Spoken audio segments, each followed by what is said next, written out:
Hey guys, welcome back to my new vlog. আজি মই আপোনালোকক এটা বস্তু দেখাম। এইজৰ IFR সুট মই যে এপ্ৰেন্টিছ ট্ৰেইনিংত যাও তাতে প্লান্টৰ ভিতৰত গলে এইজৰ পিন্ধিব লাগে। এটো হেলমেট দিছে তাৰ পৰা আৰু এটা বস্তু আছে এইজৰ সেফটি শু।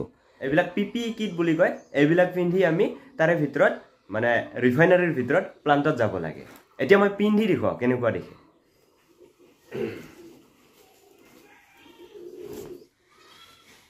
তো এইজৰ IFR সুটটো এটা হেলমেটটো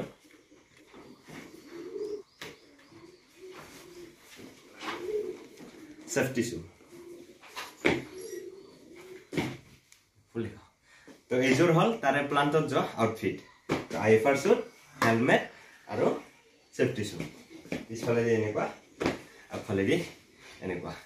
তো আজি ৰবিবাৰ এইটো নালাগে। এতিয়া IFR সুটটো ধুই দিব লাগে তাতে মানে লেতেৰা হয় খামি চামি। তো আজি অলপমান ঘুৰিব যাম। তো তাতে ভিতৰত প্লান্টত যোৱাৰ পৰা মানে এপ্ৰেন্টিছত সোমোৱাৰ পৰা ইমান সময় নাপাও। তো এতিয়া ভাবিলো মাজে মাজে ৰবিবাৰে অলপ ঘুৰিম আৰু ভিডিঅ' বনাম। বঙাইগাঁৱৰ আমাৰ এটা ঠাই বৰ্তমান ট্ৰেন্ডিঙত আছে।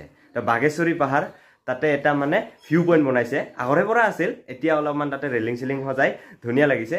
তো মই গৈছো কিন্তু ভিডিঅ' বনোৱা হোৱা নাই। আজি তাতে ভিডিঅ' বনোৱাকে যাম। আমাৰ বঙাইগাঁও জিলাৰ DC অফিচটো একেবাৰে আমাৰ গাঁৱতে আহি পালে। এতিয়া আৰু গাঁও হৈ নাথাকিব আৰু এই ৰাস্তাটো বহল হৈ আছে।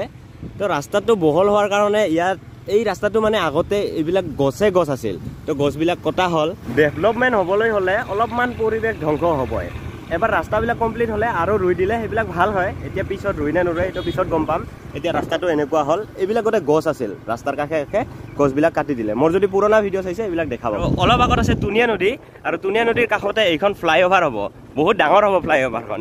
ইয়াৰ পৰা একেবাৰে সিফালে ট্ৰেইন লাইন আছে, ট্ৰেইন লাইন পাৰ কৰি দিব এই পাহাৰৰ কাষে আহি পালো বাগেশ্বৰী পাহাৰ। এতিয়া ইয়াত স্কুটি উঠোৱা যায় আৰু খোজকাঢ়িও যোৱা যায়। তো আজি ভাবিলো স্কুটিকে উঠাই দিয়ক, কাৰণ এইটো ৰাস্তাটো এনেকৈ বনাই দিছে, ব্লক পাৰি দিছে একদম ওপৰলৈকে।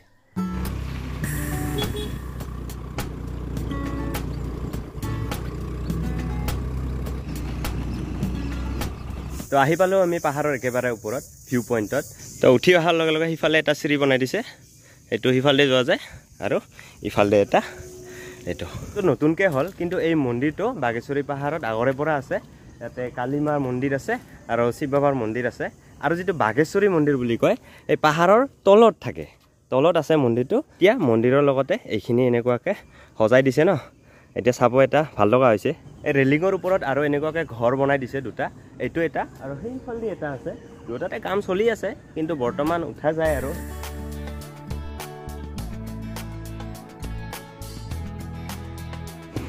তো গাইছ আজি ময়ো আহিলো আমাৰ বঙাইগাঁও জিলাৰ ট্ৰেন্ডিং জেগাটোত বাগেশ্বৰী পাহাৰৰ ভিউ পইণ্টত। তো ইয়াৰ পৰা বঙাইগাঁও জিলাৰ গোটেই ভিউ দেখা পাব, 360 ভিউ।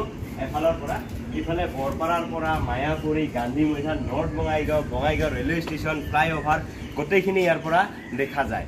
আৰু আমাৰ আচলতে এইটো আগৰে পৰা ভিউ পইণ্ট আছিল, এতিয়া জাষ্ট সজাই তুলিছে। তো এতিয়া আৰু ভাল লাগিছে। তো এনেকুৱা জাগা ঠাই বহুত আছে বঙাইগাঁৱত, যাক খালি সজাব লাগে আৰু টুৰিজিমৰ কাৰণে আকৰ্ষণীয় কৰি তুলিব লাগে। তো এইটো এটা সৰু ষ্টেপ, ভাল লাগিছে এনেকৈ সজাওঁতে। আৰু বহুত ঠাই আছে সেইবিলাকো যাতে গুৰুত্ব দিয়ে।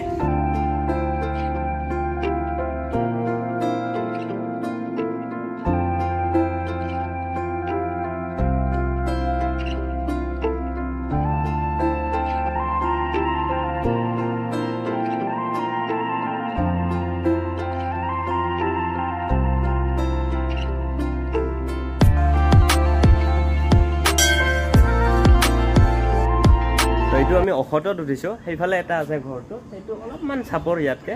তো এইটোৰ পৰা ভিউটো বেছি ভাল লগা আছে। বতৰ ডাৱৰীয়াৰ কাৰণে অলপমান দূৰলৈকে ভিজিবিলিটি নাই, ইমান দূৰলৈকে দেখা নাযায়। নহ'লেতো ইফালে ভূটানৰ পাহাৰ কেইখনো দেখা যায়। তো ইফালৰ ঘৰটোত বৰ্তমানৰ কাম চলি আছে, কালাৰ কৰা হোৱা নাই। এইটোত প্ৰায় হৈছে। তো এইটোত উঠি আহিলোঁ। তো উঠোৱাৰ সময়তো স্কুটি তোলালো একদম ওপৰলৈকে, নামাৰ সময়ত অলপ প্ৰব্লেম হৈ আছে, কাৰণ শ্লপটো এইখিনিলৈকেতো ঠিকে আছে, তলত ভালেখিনি ডাউন আছে এনেকুৱা শ্লপটো। তো সেইটোত প্ৰব্লেম হ'ব। চাওঁ কি হয়। এতিয়া মই ষ্টেপ নিদিয়াকৈ গৈ আছোঁ।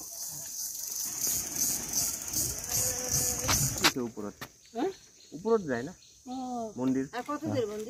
পাইলো এইটো দেখাই যায় অলপ এইটো দি যাওক